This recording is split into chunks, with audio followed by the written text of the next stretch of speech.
l'organisation non gouvernementale CDAID, en partenariat avec la mairie de Porto-Novo, donne de parchemin à 55 participants de la 3e édition du projet Wenusu. Débuté depuis le 27 juillet 2020 dernier, cette formation à l'auto-emploi des jeunes, à l'autonomisation des filles et des femmes a connu son épilogue ce vendredi 11 septembre 2020. C'est la Maison internationale de la culture qui a abrité cet événement. Ces jeunes qui ont suivi divers modules de formation pratiques au petit métier sont aujourd'hui à l'honneur.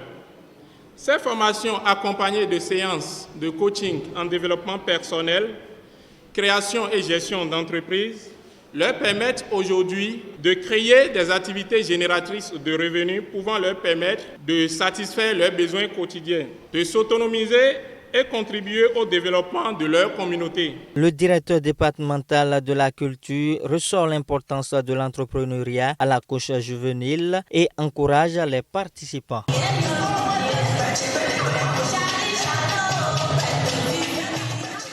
Aujourd'hui, nous avons plein de talents qui dorment, qui n'arrivent pas à se révéler, qui n'arrivent pas à faire quelque chose utile à leur communauté.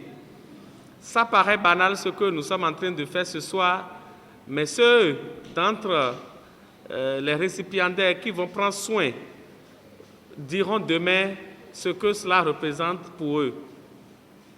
Nous ne disons pas aux gens de ne pas aller à l'école, non. Mais en dehors de l'école, il faut que nous sachions faire quelque chose. La représentante de la première autorité de la ville de Porto-Novo apprécie l'initiative et promet un soutien ferme de la part de la mairie. J'apprécie vivement cette initiative que vous avez de vouloir faire quelque chose à part les études. Et je remercie sincèrement l'ONG CDAID pour cette initiative qu'il a prise depuis des années. Et je crois que la mairie de Porto-Novo doit le soutenir. Les récipiendaires du jour sont fiers d'être désormais indépendants à travers cette formation du projet Wenusu. Il faut qu'on devienne indépendant, même dès le plus bas âge possible. Il faut savoir créer, entreprendre quelque chose. Même si tu as besoin de l'aide d'un parent, il peut subventionner, mais tu crées ton truc.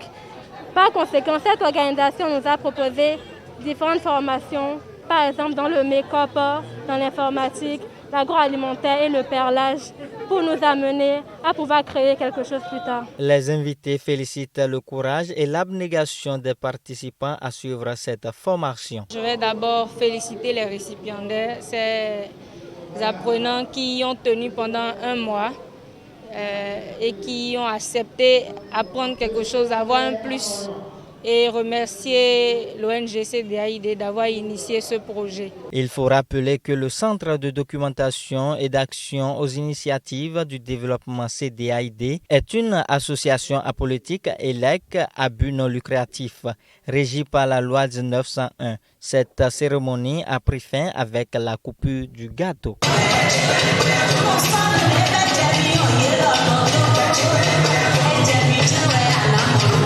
Yeah.